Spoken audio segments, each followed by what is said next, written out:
Добрый вечер. Вы смотрите программу «Якутия в деталях». Меня зовут Ирина Ефимова. Север заселен искусственно, и содержать его смысла нет. Эту историческую фразу, которую Север помнит до сих пор, в 1991 году во время посещения Якутии, а точнее поселка Тикси, произнес возглавлявший тогда правительство еще РСФСР Егор Гайдар. К счастью, с тех пор поменялось примерно все. Вслед за Дальним Востоком президент России Владимир Путин объявил приоритетом для страны и Арктику. Причем не только ее освоение, но и обустройство. Прямо сейчас в Мурманске идет 6-й международный арктический форум «Арктика. Территория диалога», на полях которого представители государства, науки и бизнеса второй день обсуждают вопросы комплексного развития арктических территорий, разработку механизмов бережного освоения и эффективного использования богатых ресурсов Арктики. Что примечательно, девиз форума прямо противоположен по смыслу цитаты, с которой мы начали программу. Он звучит так: «На севере жить». И о том, как же жить на севере, а точнее в Якутской Арктике, которая занимает 52% территории республики и составляет примерно треть от всей Российской Арктики, сегодня поговорим с депутатом Государственного собрания Илтумен Республики Саха-Якутия, председателем постоянного комитета Госсобрания по вопросам коренных и малочисленных народов Севера и делам Арктики Еленой Голомаревой. Добрый вечер, Елена Кристофоровна. Добрый вечер. В Международном арктическом форуме, про который я начала, который проходит в Мурманске, конечно, принимает участие делегация республики, возглавляемая главой республики, возглавляемая главой Илдарханом Асеном Сергеевичем Николаевым, который выступил на совместном заседании 6 комиссий Госсовета Российской Федерации. И на дискуссии вчера, посвященной формированию нацпроекта развития Арктики и Северного морского пути, Асен Сергеевич отметил невозможность развития арктических территорий без решения вопросов энергетики. Я предлагаю послушать, что он сказал. Что касается доступных источников теплоэнергии сегодня. Безусловно, это важнейший вопрос для нашей Арктики. В Восточной Арктике у нас населенные пункты в основном все изолированы, труднодоступные крайние территории. И без правильно построенной локальной энергетики мы, к сожалению, развиваться не сможем. Вот для Дальнего Востока была принята программа локальной генерации, где 200 с лишним объектов. Так? Пока, к сожалению, всего лишь у нас, ну вот по Якутии мы 12 ввели из 73. И здесь, конечно же, нужно вот как раз думать, в том числе о поддержке со стороны государства таких проектов. Лена Христофоровна, ну вот Асен Сергеевич говорит, что масштабное освоение Арктики требует строительства новых объектов, генерации, модернизации существующих объектов, строительства электросетевого хозяйства. Вот ваше мнение, вы согласны, что дизельная генерация уже не актуальна? Сегодня правительством нашей республики проведена большая работа, достаточно большая работа. Например, в Тюрмане сегодня строится ГРЭС. Значит, в Якутске будет строиться ТЭС. Кроме этого, в Ленске, Новоленский ТЭС будет строиться. И самое главное, вот первое, что сегодня строится малая атомная станция в Усть-Куйге. Мы внимание обращаем на то, что это новое направление. И совместный проект с Росатомом. Да, с Росатомом достаточно долго оно обсуждалось. И завершение мы ждем к 2031 году. Кроме этого, в 72 районных центрах, населенных пунктах отдаленных, будет обновление дизельных электростанций. Это уже в плане развития энергетики Якутии. И достаточно, еще раз говорю, финансирование, все это прописано, и мы надеемся, вот в течение этих лет увидим большое движение. А дизели это все-таки, как бы, они должны уже во вчерашнем дне остаться, нет, в прошлом веке? Нет. Или... Они должны быть обновлены именно в соответствии с ГОСТами и развитием новых технологий. И все это ждет Арктику, именно отдаленные населения. Дизельные электростанции. Я хочу не напомнить, что мы отказываемся. работаем в прямом эфире, и задать вопрос участнику программы можно, позвонив в студию по номеру 841 12 42 14 39 или отправить текстовое сообщение в Телеграм на номер 8 914 235 0502. Но также, кроме энергетики, Айсен Николаев затронул там на форуме очень животрепещущий вопрос северного завоза. И в целях дальнейшего совершенствования этого механизма он предложил увеличить сроки предоставления бюджетных кредитов из федерального бюджета до 5 лет. Сейчас 3 года, значит, до 5 лет, учитывая сроки оборачиваемости ресурсов по труднодоступным территориям. Вот насколько это решение, ну, если оно будет принято, да, позволит, поможет усилить. Это самый главный вопрос. Сегодня кредиты предоставляются только на 1 год. Из-за этого у нас не успевают вывести, ну и... даже на 1 год на сейчас. 1 год. И вот это самый главный вопрос, который поднималось и на уровне Государственной Думы и правительства Российской Федерации. И пока решения нету, и то, что акцентировался этот вопрос, это говорит о том, что какие-то движения будут. Это этот форум, который должен найти ответы на те вопросы, которые долго-долго обсуждаются. И северный завоз сегодня, пока год прошел после принятия федерального закона, но пока движения такого нет. И мы надеемся, со следующего, с этого лета завоз начнется.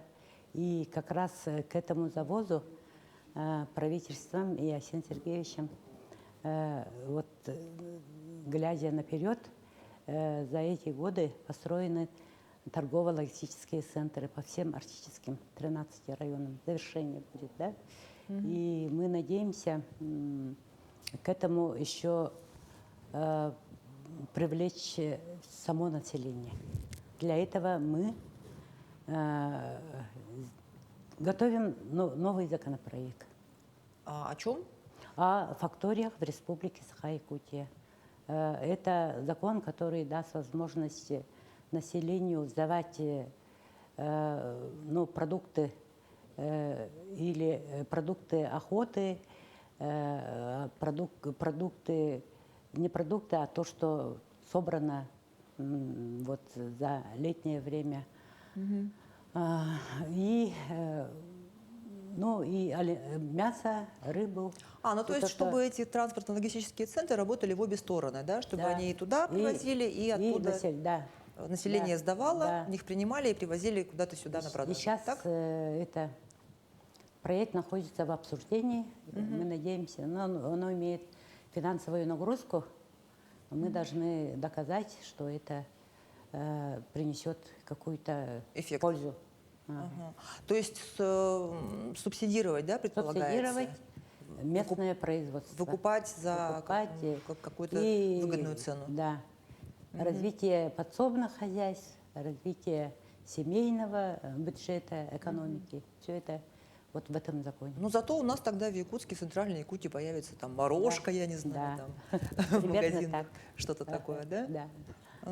Но вы сказали про федеральный закон, это очень здорово, что в основе многих положений документа лежит как раз закон, принятый вами, нашими депутатами, который с 2005 года действует. 2005, да. То есть, получается, 20 лет почти прошло, прежде чем федеральный закон был принят. Да, это работа многих созывов депутатов, и, конечно же, мы очень благодарны нашему депутату Галине Кентьевне Данчиковой, которая работала внутри комиссии, комитета Государственной Думы. Продвигали вопрос Арсению Сергеевичу за то, что нельзя нам останавливаться. Все время надо проталкивать вопрос на разных форумах, совещаниях. Это работа, которая требует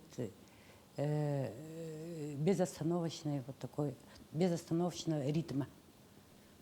Мгм. Ну и, Это наверное, этот закон и для других арктических территорий России тоже. Ну, как пилотные начали с Чукотки. В этом году прибыло там много не только продовольственного товара, не продовольствия, да, но и другие товары первой необходимости и стройматериалы. И в этом году вот новшество нашего правительства это бюджетирование транспортных расходов в арктические улусы тем, которые будут строить индивидуальное жилье, социальные объекты. И это впервые это такая мера господдержки принята. Но мы надеемся вот с открытием навигации речной, все это мы увидим. И сейчас зимник. Зимникам надо вывести. Ну, конечно, совсем мало времени осталось. Думаю, вот правительство, министерство над этим вопросом вплотную работает в муниципальном образовании. Заявки должны поступить с муниципальных образований.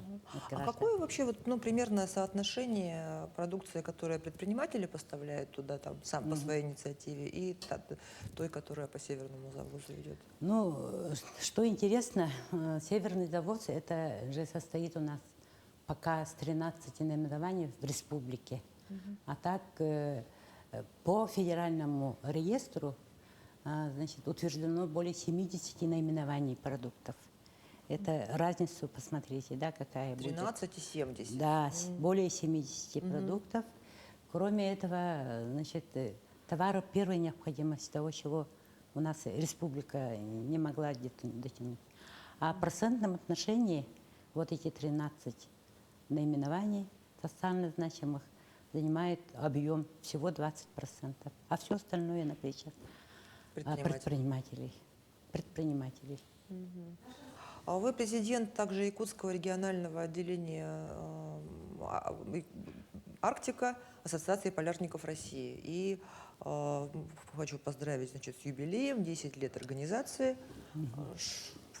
Что за это время сделано, что предстоит, Вот, что это вообще за... Да, 4 года тому назад эта организация была основана Членовым Владимиром Михайловичем и при поддержке Артура Николаевича Ренгарова.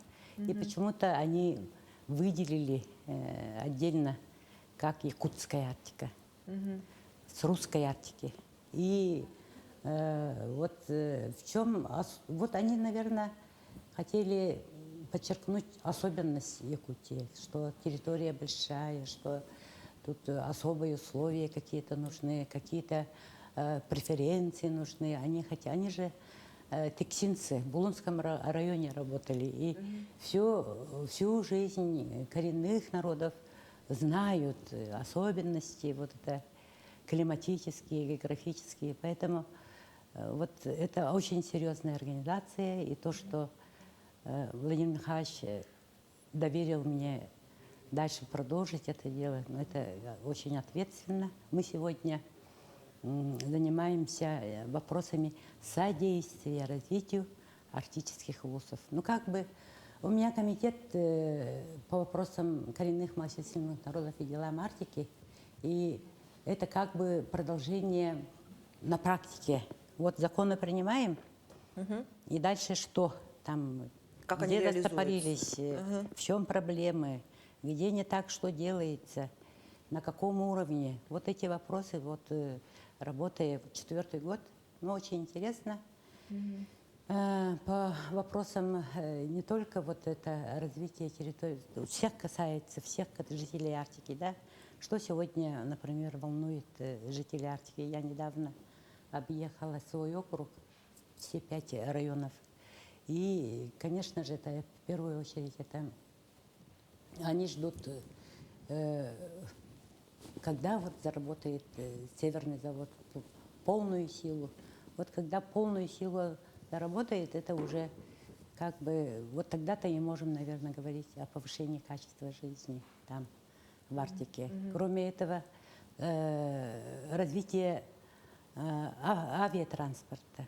Вот позавчера мы на уровне Государственного собрания провели круглый стол с участием всех министерств, которые вот привлечены к данному вопросу. К сожалению, сегодня сложности есть, приостановленность субсидирования авиабилетов в арктические улусы. Всего 162 миллиона мы заложили.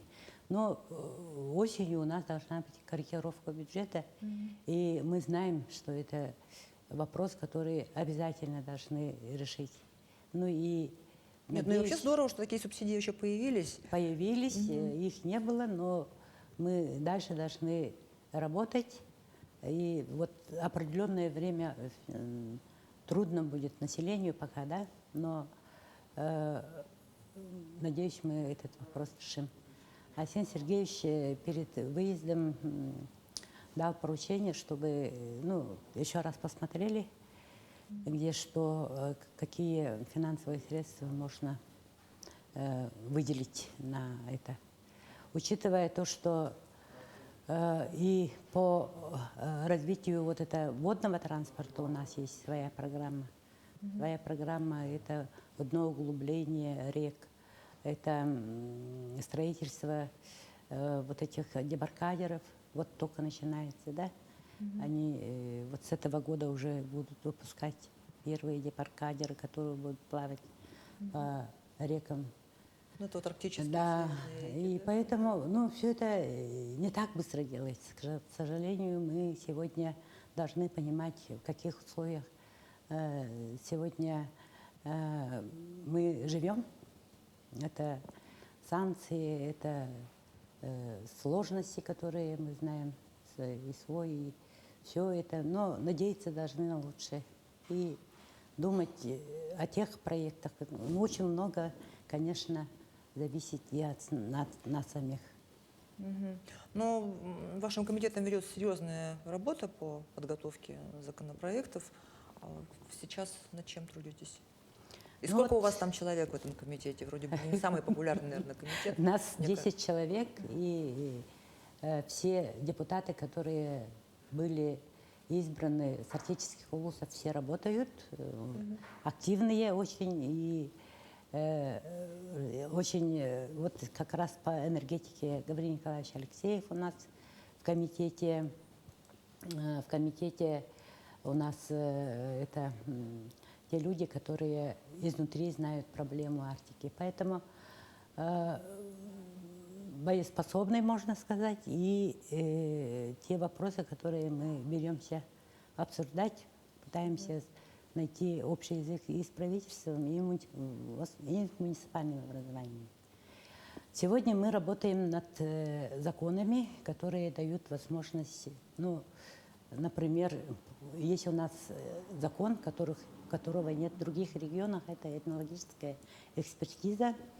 Мы знаем, что дальнейшее развитие Арктики это связано с развитием промышленности, и, конечно же, этот закон должен быть таким близким к населению.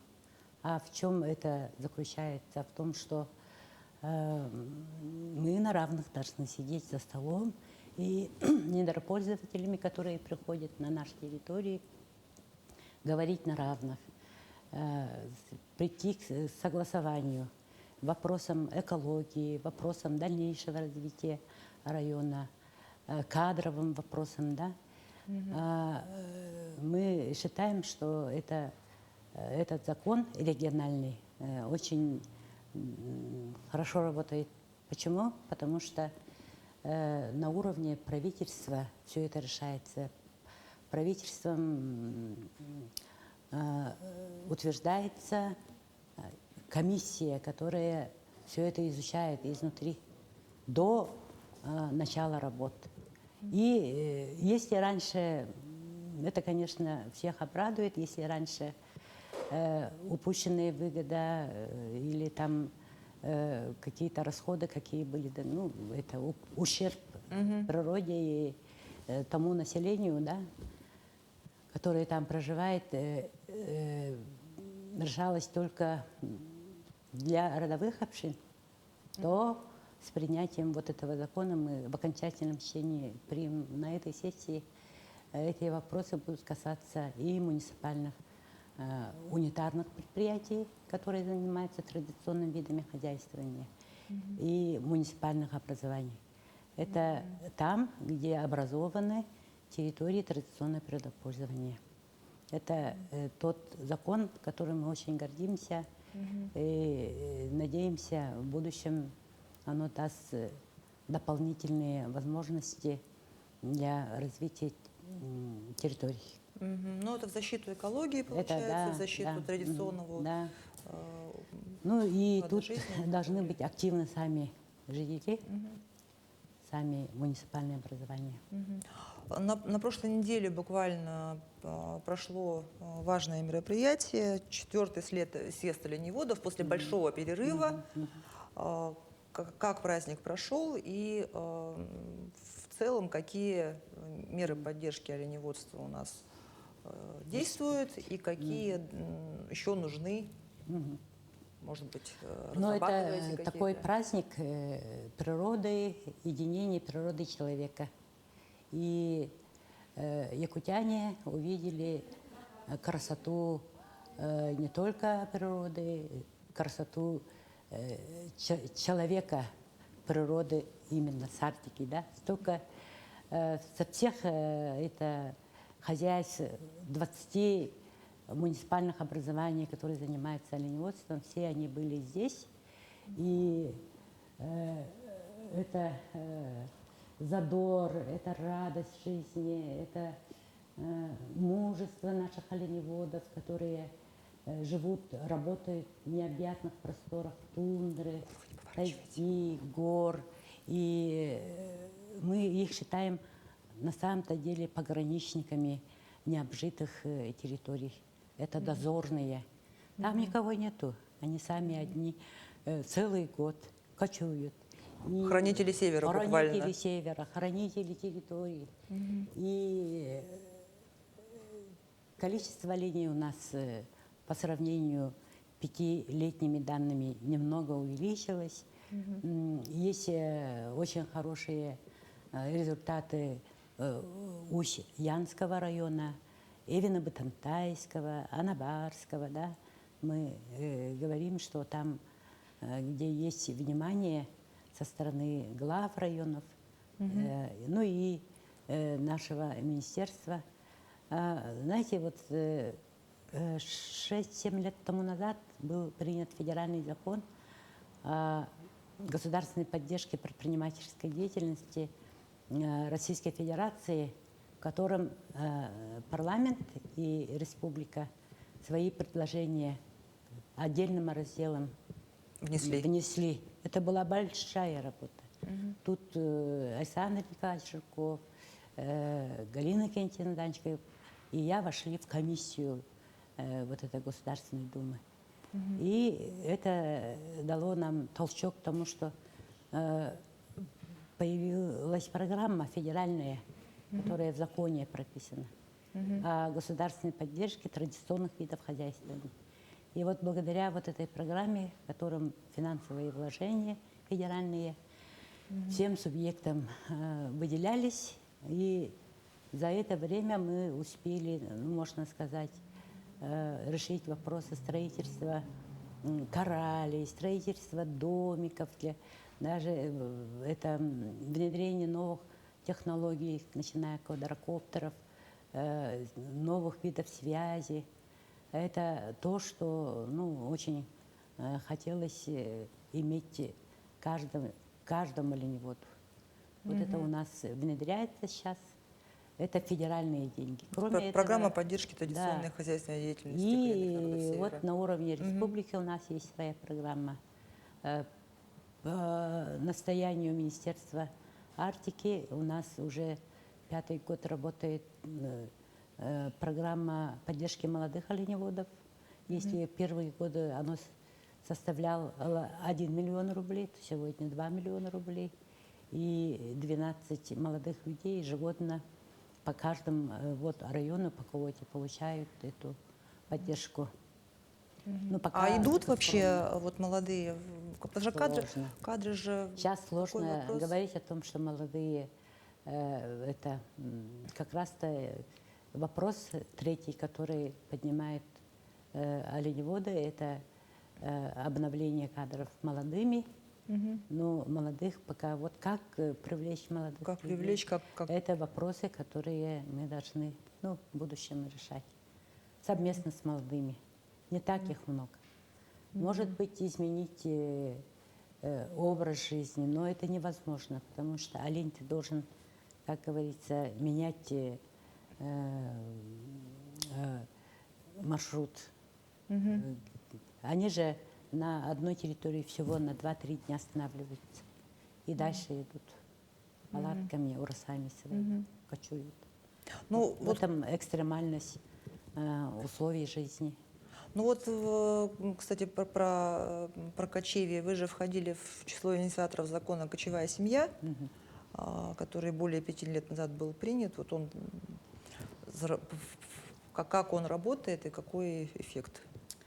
Кочевая семья – это вот республика за эти годы, за 15 лет приняла закон о кочевой школе и кочевая семья. Кочевая школа принята в федеральном законе, внесено как понятие кочевое образование. И этим мы очень гордимся. Это была работа 90-х годов начатая. Вообще вопросы, если закон принимается, то какие-то на федеральном уровне. Это уже вышина, к которой стремится это законодательный орган. А кочевая семья – это основа жизни. Если нет семьи, там кочевья, то это очень сложно. В прошлом году, как на форуме женщин Сенат Совета Федерации председатель Валентина Ивановна Матвиенко говорит, знаете, есть в одной республике очень гуманный, очень добрый и очень важный закон. Скажите, кто-нибудь знает, спрашивает, а я думаю, не про нас. Она говорит про кочевую семью. И вот это, она говорит, основа жизни, того, к чему мы должны стремиться. Закон принят, и фишка этого закона в том, что каждое муниципальное образование должна принимать программу поддержки семей. Вот, ну, я же так понимаю, что это вот связано с предыдущим вопросом про молодежь, которая не идет работать в стадо, но теоретически вот эта вот кочевая семья, кочевое образование, они же должны вместе да, вырастать, пропитываться там Да. этим духом, влюбляться в тундру на всю жизнь и продолжать дело предков. Но что-то идет не так, видимо. не так. Ну и вот молодой оленевод встает и говорит, уважаемые участники съезда, если бы вот поддержка была в том, вот как в Ямало-Ненецком, комплексная, вот выделяется молодой семье, которая только выезжает, начинающим оленеводом, семье, Буран, Яранга, первые эти возможности, ну, бытовые вот эти от электрогенераторов, новой технологии связи, и все это обходится примерно 3 миллиона рублей на одну семью, которые выезжают. У нас же есть федеральные программы, это молодой учитель, земский учитель, земский врач, доктор. доктор. Вот наподобие этого бы нам программу пробить, вот подумали после съезда 4-го. Чтобы такие Да. подъемные, да, Подъемные, давали молодым. да, очень хорошо было бы. А я еще читала, что вы поднимали вопрос возвращения 5-й графы в паспорте, Да, то это- есть национальности. мы- Почему это актуально? Ну, это Это прежде всего для коренных малочисленных Да. народов Севера, я так понимаю, да? Конституция Российской Федерации есть статья, 69-я, которая говорит, что коренные малочисленные народы – это, ну, как достояние нашей Родины, государства, исконные земли, культура, все это должно сохраняться. Под свое крыло берет, чтобы эти народы не исчезли если связанные, как говорится. Ну и вот это мы для того, чтобы какие-то вот эти преференции делать и что-то лишь делать, ну, какой-то документ нужен. А для этого вот надо было решить вопрос. Мы предложили, Якутия предложила свои вот эти, предложила в паспорт прописать, как раньше, в советское время, национальность. Но не получилось. Сейчас мы вместе с Федеральным агентством по делам национальности разработали реестр коренных малочисленных народов. Он уже действует 7-й год. И люди пишут заявления, приходят вот это мои документы, подают заявление, и вопрос решается. Если там не решается, через суд могут решить, восстанавливать свою национальность. Через суд. И такое есть сегодня. Восстанавливать свою национальность. Ну, а что дает включение в этот реестр? Что дает? Возможность, значит, иметь свой участок рыболовный, заниматься оленеводством, значит, создавать родовые общины, да, родовую общину. Есть у нас вот это вопросы подготовки кадров педагогических. Герцена в Санкт-Петербурге принимают коренные малочисленные народы именно на те специальности, которые сегодня нужны. Это учителей по родным языкам. Вот там-то и вот эти реестры нужны. Потом у нас есть программа «Дети Арктики», в котором основное внимание должно быть уделено и детям коренных малочисленных народов, которые находятся далеко очень, отдаленных наследков. Мы должны вывозить детей, чтобы увидели мир. Над этой программой мы много работали. Александр Константинович, сенатор, это Федосия Васильевна Габышева и, конечно же, Галина Кентьевна Данчикова. Она очень много делает, потому что работает в бюджетном комитете Госдумы. И если я, опять же, правильно все читала, то вы выступали с инициативой включать детей в этот реестр с рождения. Было такое. Но нам хотелось, чтобы с рождения, они же дети кочевых, например, если взять родовых общин, дети кочевания, например, они рождаются и уходят, да? Но нам хотелось, чтобы отдельная программа была витаминизации и так далее. Вот этих детей вообще включение с рождения дало бы возможность более скрупулезно и внимательно отнестись к здоровью детей, которые находятся в таких условиях У меня такой не очень, может быть, приятный вопрос, но есть такое мнение, что когда людям от рождения положены разные льготы и так далее, да, в них вырабатывается такое патерналистское отношение, что им все должны, и они сидят, вместо того, чтобы действовать, сидят и ждут от государства помощи. Вот как с этим моментом быть? Ну, есть такие моменты, когда внимание нужно именно, вот именно детям кочевания. Вот сегодня мы до сих пор, хотя в законе прописали о том, что транспортные расходы должны взять бюджет республики, мы до сих пор не можем, наполовину только решаем. А часть как бы остается на плечах муниципальных образований и родителей. Они сами вывозят. И вот эта особенность, и особенность жизни этих людей. И не все понимают этого.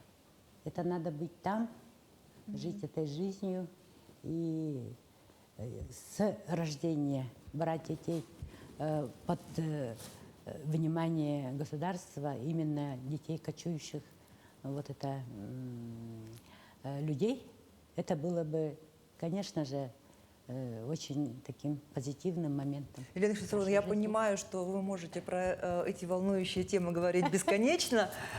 Вот. Я бы тоже рада была слушать вас бесконечно, но у нас, к сожалению, время подошло к концу. Спасибо вам большое, что пришли, рассказали, ответили на наши вопросы. Это была программа «Якутия в деталях». Меня зовут Ирина Ефимова. Смотрите нас по будням в 19:15. Расскажем обо всем в деталях.